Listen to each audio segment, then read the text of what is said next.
Okay, so today we are going to learn a new object-oriented design pattern. Actually, we're going to learn two new object-oriented design patterns. One is called the composite design pattern, and the other one is called the state design pattern. Now, you know what I'm going to ask. What are the three goals of this course? Data structures, object-oriented design patterns, and C++ programming. So today we're going to really concentrate on two really important object-oriented design patterns. The composite pattern, the composite, and the state design pattern. With this assignment, with this project, which is going to be List CS, we are going to learn three new design patterns: the composite pattern, the state pattern, and the visitor pattern. And the composite pattern and the state pattern is what we're going to do today. And then the next design pattern that we're going to learn is going to be the visitor pattern. Now, let me hasten to add that what we're going to do today and following the next few lectures is not standard data structures. In other words, if you apply for a job or something like that, they will expect you to know the classic linked list implementation. They won't expect you. An interviewer might not have even ever heard of doing a linked list the way we're going to do it now. You see what I'm saying? So you just should know that this is unusual. But the neat thing about it is that, first of all, it has very nice mathematical properties. The way that we're going to do linked lists now with the composite pattern and the state pattern is the way it's defined mathematically. And not only that, because we have multiple goals in this course, the second goal of which is to learn object-oriented design patterns, this is a really nice way to learn the design patterns. Okay, so and that is an area of software engineering. All right. So, and on this next slide, I have listed 5 different projects that are in the DP4DS distribution. We just got finished with the list L. There is also a list C, which applies the composite pattern to a list. Then there is the list CS, which applies both the composite and the state pattern to a list. Then there is the list CV, which applies the composite and the visitor patterns to a linked list. And then there's list CSV, which applies the composite and the state and the visitor patterns to a list. Okay, now let's take a look at what each one of these projects does. First of all, what do you notice about the mutable projects? Well, the list L is mutable, but what about the other 4? Which ones are mutable? State and list. List CS and what? List CSV. So what do those two have that the immutable, what do they have? The state, yeah. It's the state. Now, do you get it now? The ones that have state are the ones that are mutable. Yeah. What about list L? Well, list L, that doesn't use an object-oriented design pattern at all. I mean, that's just a link, that's just classic. You see what I'm saying? That doesn't use are you with me? So that's kind of like the classic one. But here, the point is that the projects that have state in them are mutable. That's the main thing that we want to see in this list. In this list of projects from the DP4DS distribution. But now here's the thing. We do not have time to do list C, and we do not have time to do list CV. In fact, those are in a previous chapter. Those are going to be in a previous chapter of the book that we're just going to not do. We don't have time to do them all. But you should just be aware that we can combine these different design patterns these different ways. Are you with me? Is everybody? So that is one thing to note. So now, this is real high-level stuff here at the beginning. Let's discuss what it means for a design pattern to be composite. What does it mean? What does a composite pattern for a list mean? Now let's go back to the mathematical definition of a list. What's the mathematical definition of a list? It's recursive. So what's the base case? Empty. The empty list is a list. Okay. And a non-empty list has two parts. A what? A data value, which is of some type T. And what? the rest of the list, which is itself a what? A list. Now that's not what we did before with list L. Now those of you who are taking programming paradigms, what is this in scheme? What is the data value corresponds to the what in scheme? The car, the C-A-R. And the rest of the list is what? Corresponds to the cdr, the CDR. Are you with me? And the cdr is a list. So if you're not in programming paradigms, that's what's coming up. But anyway, that's the point. The point is, and I've underlined it here, which is a list. That's what makes it composite. That's what makes this pattern the composite pattern. Now let me illustrate this with some code. Both list L and list CS have an underscore head. So here is the attribute for a list L. You see the first one is class list L. All right? And notice that what is underscore head? What is the type of underscore head? It is a what to a what? It is a pointer to a node. Are you with me? Okay? And furthermore, in list CS, which is the one we're going to do now, a list also has an underscore head. And it is also a what? A pointer to a node. Now this ACS node stands for Abstract Composite State Node. Are you with me? So that's but it's a pointer to a node. But it's a pointer to an abstract node. All right? Is that clear? Okay? And now, but here, so that part's the same. But now let's contrast that with list L. Let's contrast list L with list CS. List L is not composite because here is the code for an L node. This is the one that you've been working with so far. And what does it say? It says underscore data is type what? T. But now what is underscore next? It is a what? Pointer to a node. So note that underscore next is not a what? It's not a list. It's a pointer to a node. So do you see that this definition does not match the mathematical recursive definition of a list? It doesn't match it. Yeah. So what is it?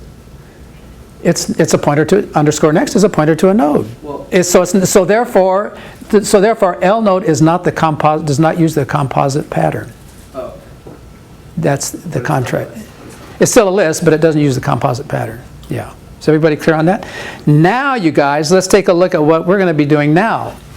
List CS is composite because here's the attribute of a node. All right? Actually, this is the attribute of a non-empty node. So what does a non-empty, this NECS node, that class NECS node, that stands for non-empty CS node, okay? So a non-empty composite state node, it has an underscore data, which is type T, but now look. What is its underscore rest? It is a what? It's a list. Now, that's a huge idea. Anyway, but the point is, underscore rest is a list. See, that's what makes this pattern a composite pattern. Now, on this next slide, we have the big UML diagram. And all of these, you recognize a lot of these methods, right? We have methods for so the list, the diagram on the left is the UML class diagram for the list. And you see up at the top it says list CS. And what do we have here on the attribute? Can you read it up there? It's kind of small print. Underscore head is a what? ACS Node star. star. So it's a pointer to an abstract node. So you see that a list has a node, and has a node, a pointer to a node, and you see a lot of those methods are you've seen them before, you've done them. You know, there's rem first, rem last, remove, reverse, all those methods. Okay, so that's that same list of methods. In fact, I'm not going to bother demoing this project because as far as the user is concerned, it's the same. Are you with me? So we're just implementing it a different way. In terms of like drawing it out, does it look different? No, I mean, literally the user could not tell. Like if you say write a list, it'll be parentheses, blah, blah, blah, blah, parentheses. So as far as the user is concerned, it behaves the same way. We are just implementing it a different way to teach the composite and state design patterns. Like in terms of like us drawing little squares? Oh, you'll see. Okay. I'll show you. Yeah, that's a good question. The answer is yes, there's a very important difference. Yeah, I have a slide coming up. All right. And now, notice that it's a pointer to an abstract node. Now, the class diagram on the right is a CS node. So that's an abstract composite state node. And it has a very similar list of methods. Okay, so a lot of the methods are named the same. And what does that hashtag mean? Not private. The minus means private. The plus means public. What does the hashtag mean? No. Abstract? No. Starts with a P. C++. What's the third goal of this course? Protected. And do you remember what protected means? Who has it? Public means everyone has access. Private means no one has access except for this class. What does protected mean? Oh, this is good C++. Oh, yeah, The classes and the subclasses, right, have access to it. Right. Okay. So, okay, and so a lot of these methods of the node, they are the node versions of the methods of the list. Okay, and some of them have the same signature, some of them have the same parameter list, and some of them have different ones. We'll see about that later. And now down here on the bottom right, what does that open triangle mean? Inheritance. All right, so check it out. So you see this NECS node here. NE means what? Means non-empty. And watch this. MT means, get it? Get it means what? Empty. Empty. Anyway, it's a convenient two-letter abbreviation for empty, and it does the same thing. Are you with me? So then when you see this MT, that means empty, empty. Okay. Is everybody clear? Yep. So now look at the empty CS node on the right. What attributes does an empty node have? None. There are no attributes. It doesn't have a data index. It's just empty. It's just empty. No attribute. But now what about the NEC? What about the non-empty CS node on the left? That has an underscore data and a what? Underscore rest, which is a what? A list. So do you see that it's composed of a list? All right. So here's the composite. So check this out. The composite. Now this, I was going to bring in the book and hold it up to you just to implant it on the cover on your mind. The Big Gang of Four book, right? This is a quote from the Gang of Four book. Okay. The composite design pattern. Compose objects into tree structures to represent whole part hierarchies. Composite lets clients treat individual objects and compositions of objects uniformly. So look, what that quote applies to is this part of the UML diagram. You see, what happens is a non-empty node has a list. What does that mean a non-empty node can do? It means it can call a list method because it has a list. So all those methods in list CS, the non-empty node can use all those list methods recursively. Does everybody see that? Recursively, it can use all those methods because it has a list, not just a pointer to a node, it has a list, so it can use a list method. It can use those list methods. And in the one we were doing like for homework, when we were just using a point list that had a node pointer. Yeah, it was a pointer to a node. Then there was you just had to deal with the structure of a node, and you had to test whether. Here's another thing that you always had to do. Did you notice how many times you had to say if pointer is nil, or if it's empty, whatever? Well, we're not going to, that's going to be a lower level of abstraction. One of the things we're going to do is we're going to go to a higher level of abstraction, and we're not going to be dealing so much with null pointers anymore. We're going to be dealing with the list, not because now you see the node can think of its rest, of its underscore rest, as a list, and can treat it like a list, not just like a pointer to a, you know. See, so pointers are going to start going away. All right. Now, so that's the composite part. Now we are combining the composite with the state. We saw that it's possible to have one without the other. Okay, before in that list of projects. But now with this project, we're going to combine the composite with the state. So what is the state design pattern? Here again, this is a quote from the Gang of Four. Allow an object to alter its behavior when its internal state changes. The object will appear to change its class. So how does that fit into this? All of this non-empty node and empty node inheriting from an abstract node. So what a list has a pointer to an abstract node, but that abstract node could either be empty or non-empty. Do you see what I mean? And because it has a pointer to a node, that means that your method, if your method changes that pointer to be, like suppose you say rem first. Suppose you have a list and it has one element in it and you say rem first. Remember that was one of your methods that you did? Okay, so what's going to happen to your list? If you have a list that says rem first and you remove it and you return what was removed, now that list is no longer have one element. Now that list is going to be what? It's going to be empty.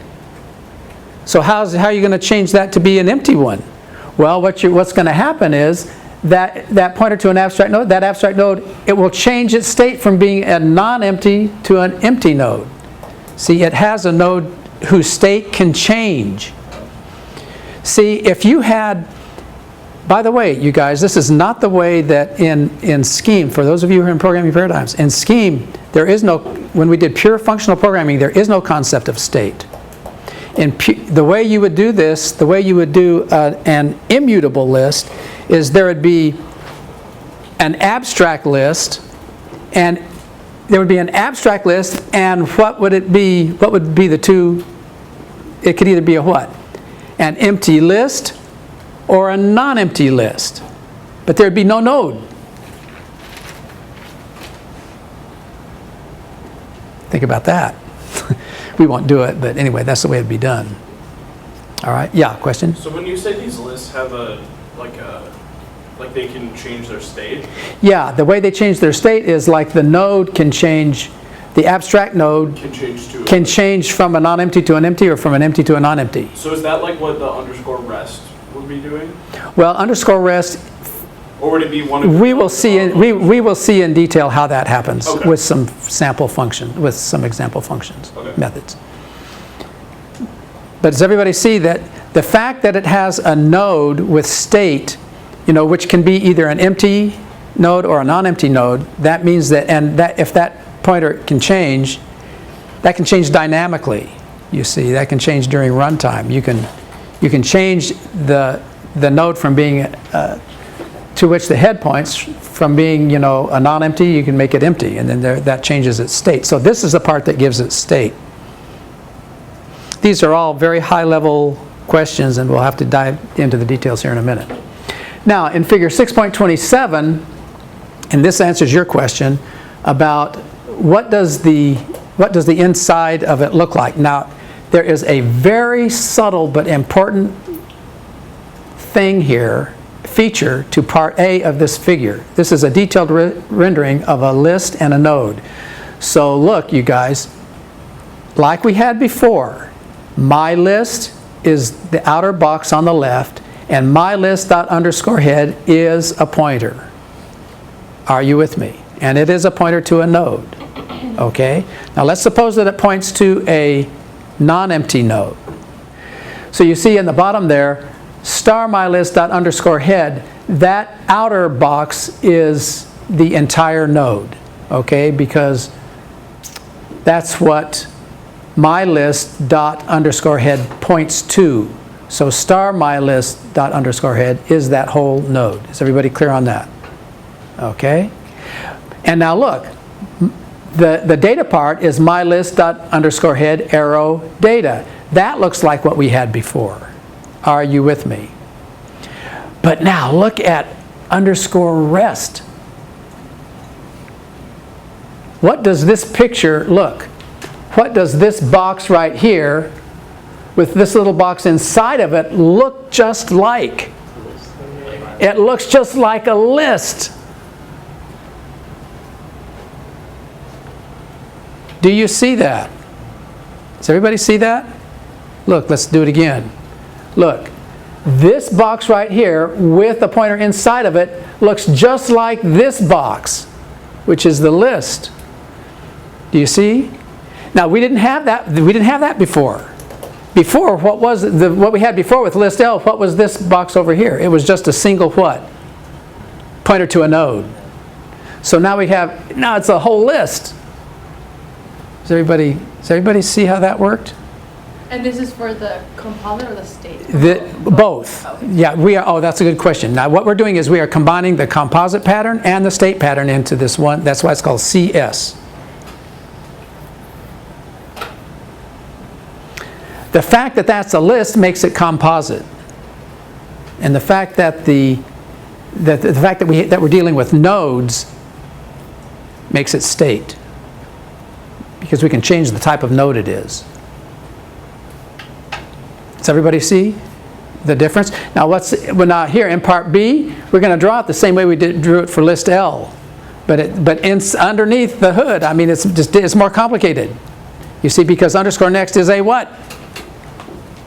What is underscore next? It's a what? A rest, not next. It's a list. That's what makes it composite. All right. So, to summarize then, the composite state pattern for a list, the fact that its state allows the list to be mutable.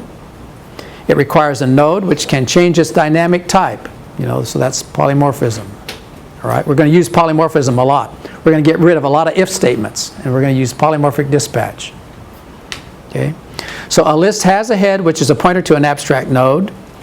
An empty node has no attributes, and a non-empty node has two attributes: data, which is an element, and rest, which is a list. And part 3b is what makes it what?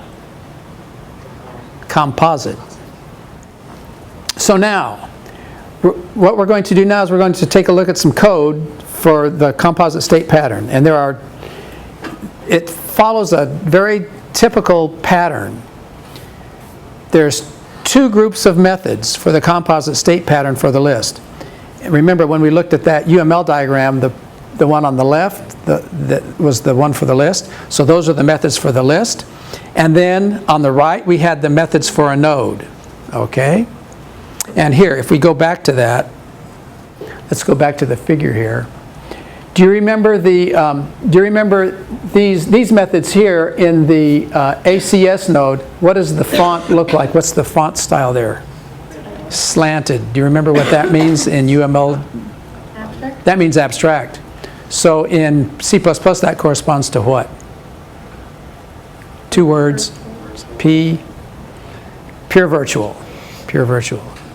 Okay? So virtual, blah, blah, blah, equals 0. Okay, so that's what that corresponds to. What are 3 goals of this course? Just kidding. Okay, so pure virtual methods for the abstract node, and empty CS node implementation for an empty node, and an any CS node implementation for a non-empty node. So now, anytime you write a method for the composite state pattern, you got to write 3 different methods. 3 different methods. The method for the what? So a given method, a given task that you want to perform is going to have a method for the what? The list, and it's going to have a method for the what? The non-empty node, and a method for the what?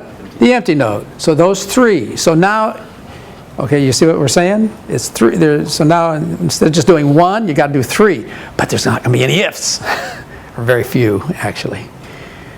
Okay. So here's the general calling strategy. What happens is, the main program calls the method of the list. Okay? The main program calls the method of the list. But now, a list, when you program a list, what does a list have? It has an underscore head, but what is the underscore head a pointer to? It's a pointer to a what? What kind of a node? Well, in the code, it's abstract. So you understand that when you program when you put some code for the list, you don't know whether you're programming for an empty list or not. Even though the list itself doesn't even know whether it's empty. The list doesn't, quote, know, air quotes, doesn't know whether it's empty. See? So the list does not know whether it's... So what it does is it calls, in turn, the list method calls the corresponding method for the node, not knowing whether it's empty or not. But look, you guys, the node knows what kind of node it is. So by polymorphic dispatch, either the method for the empty node will get called or the method for the non-empty node will get called. And you don't have to test it. You no longer have to say if equals null pointer, blah, blah, blah. You see what we're saying? So all that stuff with null pointers and blah, blah, blah, blah, all that goes away.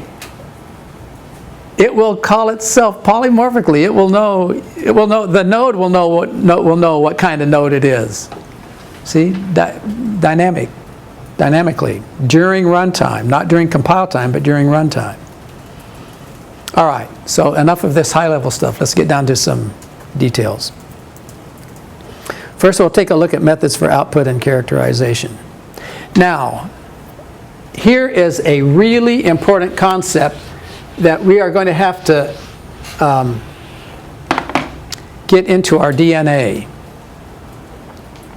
Because, you guys, a lot of these concepts that we are learning are concepts they're software engineering concepts that deal with object-oriented programming. And this is just a key idea that is going to help when you program with objects. It's the concept of the environment. Because look, you can think of an object as being like a little person, okay, sitting in a room, and that room is that person's environment. That room is what that person has to deal with. You see what I mean? Okay, so what is the environment of a method during execution? Well, a method is always attached to an object, right? So the first thing that an object has access to is the attributes of itself. Are you with me? So you can access, any method can access the attributes of that class, right? Because those are like instance variables. Another word for that is instance variables. So an object has access to its attributes. And not only that, the other thing, that's one thing, the other thing that the environment has is the parameters that are passed to that object through the parameter list. So, and that's the formal parameter list. So an object also has access to the parameters of the method. Those two things define the environment. So you should think of the environment as being an object is sitting in this little room, and inside this room there's whatever attributes there are, and then there's whatever parameters, and that's what that object has access to. And that is that object's total worldview. The object knows nothing else. It's completely self-contained in that environment. You understand what we're saying? You got to get this high-level idea of what the environment is. So now we're going to illustrate this. Here's our first method. This is the implementation of isEmpty. Figure 6.28. Now check this out. isEmpty. How many methods do we have to write to do three? We've got to do three. So we're going to group them together in the code. So this empty, now you see the first one says bool list CST. So that first one is empty for the what? For the list. And the second one says bool empty CS node T. So the second one is empty for the what? Empty node. And the third one says any CS node, so that's the what? The one for the non-empty. Now let's take a look at each person's environment. what does, before we run through the code, let's just take a look at the environment. What is the environment of a list? I have a little picture over here, part A of this figure. Okay? What is the environment of a list? Well, first of all, does is empty? Are there any parameters in the is empty? What does it say there? Nothing. So therefore, what does the list have access to? It's what? It's attributes. And what is the attributes of a list? What are the attributes of a list? Underscore head. So you see there's a person in the room. There's his little underscore head. And what does that cloud represent? He doesn't know. The list doesn't know whether that's an empty node or not. It's an abstract. Yeah, it's a pointer to an abstract node. And the list doesn't know. Does everybody see? You see it there? The list doesn't know. He doesn't know. It's a cloud. My crystal ball is cloudy. I can't see inside. You know? The list doesn't know whether he's empty or not. You see what I mean? Because that's his environment. Okay? So now, what does an empty node? What does an empty node have? What's the environment of an empty node? I mean, no parameters, right? No attributes, right? So what's the poor empty node sitting in? A room with what? Nothing. But it can still do some useful processing. All right? And now what about the environment of a non-empty node? Any parameters in is empty? No. So what are the attributes?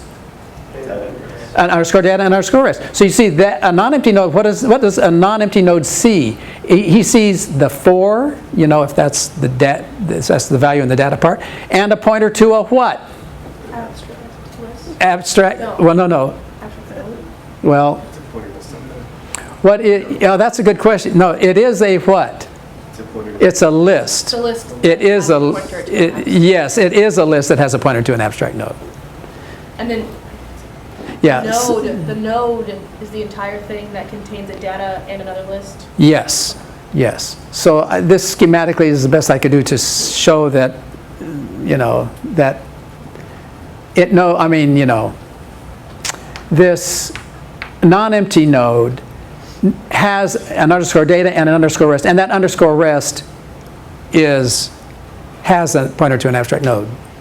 Yeah, question? Question? So the cloud is technically another room, right? Yeah, well, no, well, it's a list. The cloud is an abstract node. Okay. The cloud is an abstract node. And then the node itself is also a room. Well, the room concept comes about when you are implementing the code inside of a method. That's where the room concept comes. The room concept comes when you are programming the statements inside of a method. That environment is what you have to work with. That's where that comes from. So don't think of it as existing outside of a way to view the environment when you're coding inside of a method. Okay. Are you with me? So anyway, is everybody clear on that? And now look at this. What does look at the code for is empty. Check it out. Return what the main program says is empty. You know, my list.is empty, and what gets returned? Well, it calls the is empty of a list CS. But what does the list do? He says, well, heck, I don't know if I'm empty or not. So what does he do? He says return what? Underscore head arrow is empty. But what is underscore head a pointer to? An abstract node. Underscore head is a pointer to an abstract. So which one of these is going to get called? Is it going to be empty CS node is empty, or is it going to be any non-empty CS node is empty? Well, it depends on what kind it is. And it knows. It knows. Well, that's polymorphic dispatch. We did this in shapes. It's polymorphic dispatch, no if statement. Higher level of abstraction. Are you with me? Remember how we had a shape? It was just a shape. How did you know which parameter? How did you know which parameter to? Well, it depended on what kind of shape it was. Remember that? Yes. That's what this is. This is polymorphic dispatch. So look how simple it is. Because look, it is empty. Somebody's asking me is empty. Well, I'm an empty node, so what am I going to do? Return true. Non-empty. I'm going to ignore what this value is. I don't need to know what the value is. I'm just going to return what? False, because I'm not empty. Yeah, So in our previous list, we never had anything such as an empty node. correct. We had a node whose pointer was null. Yes, That was an empty node. yes. So when this, like, let's say, No- like, list, whatever, like, the last thing is like an empty node. So it's like a pointer that literally is pointing to nothing. Oh, that's a good question. There's going to be a slide coming up here, but I'll go ahead and do it. I'll go ahead and show you.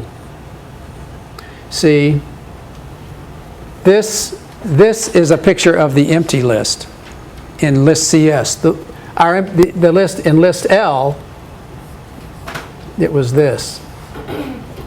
So this is list L, and this is list CS. So no more nils. It just points to nothing. Oh no, it points to an abstract node, an empty node.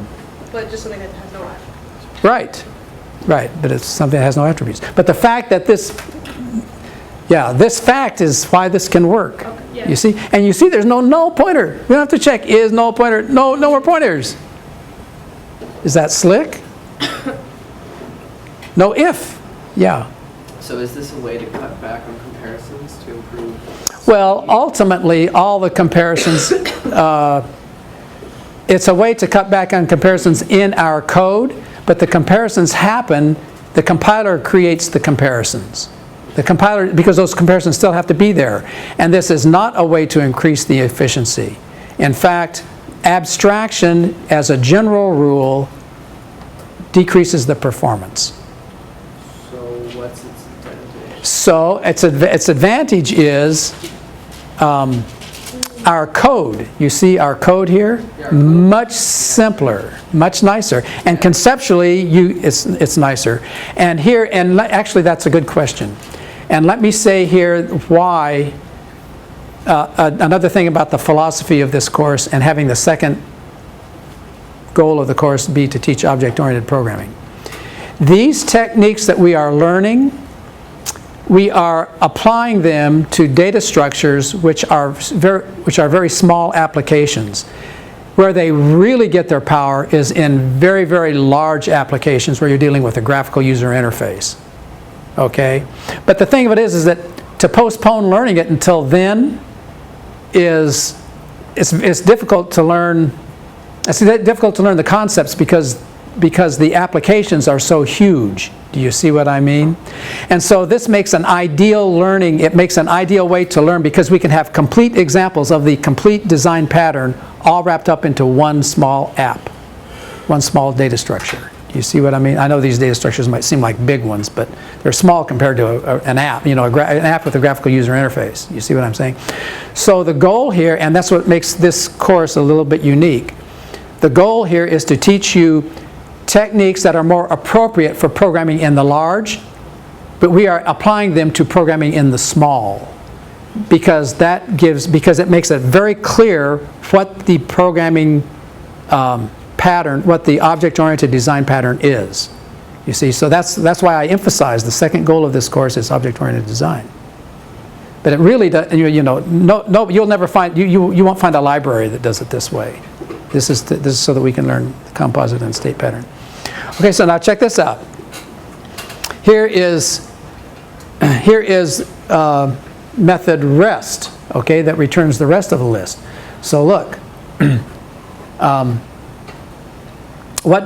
so if the main program wants to call cout, wants to stream cout and stream mylist.rest, well, what does it do when it calls mylist.rest? Well, here's the rest. The first code here, list returns a list for its rest, but the list, he doesn't know whether he's empty or not. He doesn't even know if he has a rest. So what does he do? He returns what?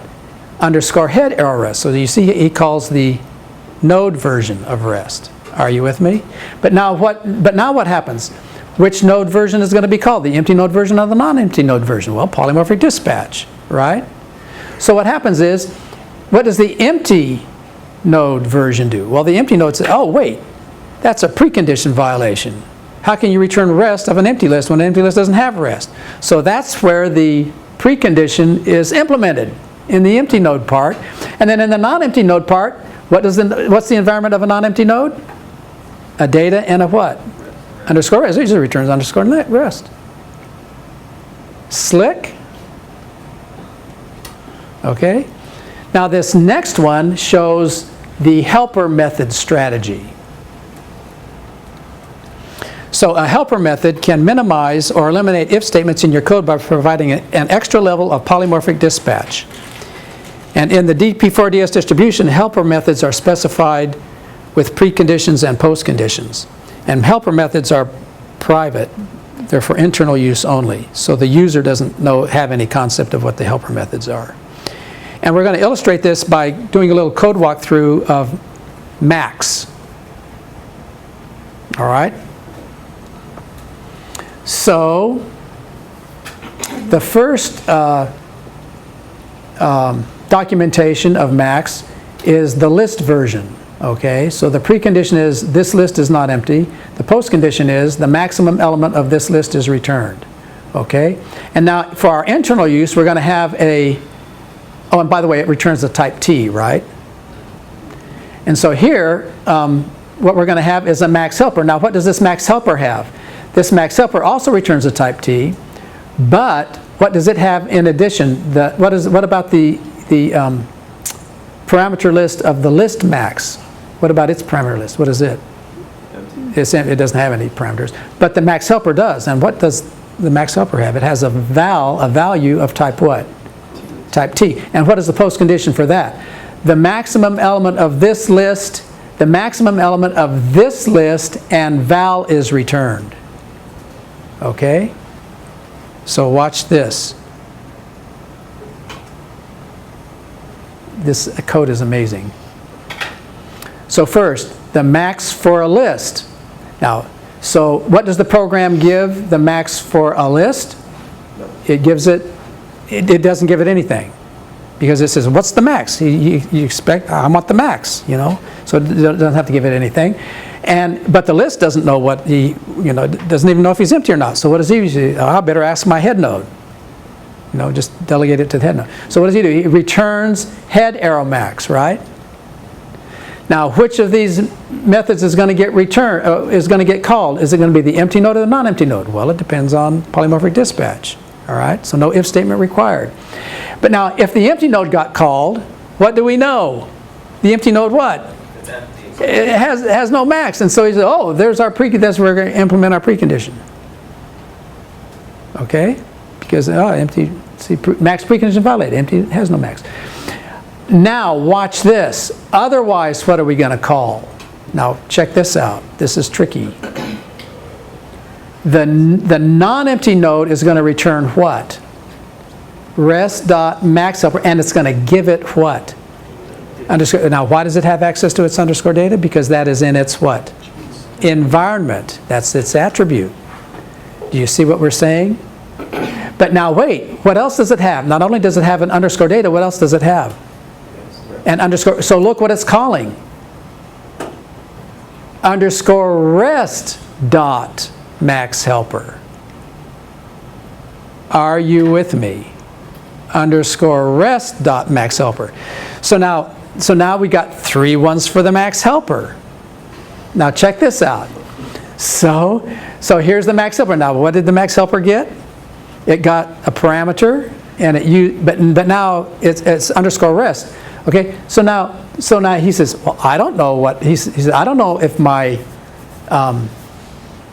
my list is empty or not. Okay. So what does he do? He returns underscore head arrow max helper val. So what does he do with the value? He just passes it along. Are you with me? So he just hands it off. And now what happens? If the empty node gets called with that val, he's saying, oh, the rest is empty. So this is the max so far. So I'm just going to return val. Do you see how that works? I'm just going to return. But otherwise, what do we do?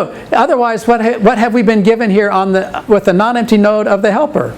We've been given a what? we've been given a val for the max. Are you with me? But we also have a what? An underscore data. You see? Yeah, and a rest. Okay, so now what do we compare? We return what? Yeah, well, if underscore data is greater than val, what do we return? The rest of max helper with what? Data, because data is the bigger one. Otherwise, we return what? Underscore rest dot max helper of the what? Of the val. And that's the only place the if statement is. Now, there is what we're going to do at the beginning of class tomorrow is, and I urge you to maybe preview this in the book or in the slide. Oh, by the way, refresh your slides. I just modified these slides this morning. So refresh your browsers when you download the slides. But you might want to run through this. We're gonna run through look at the environment and see how the calling sequence works for this. And then there will be some more complicated ones also tomorrow as well. That's why you're going to have an extra 24 hours for your homework assignment. All right, good deal.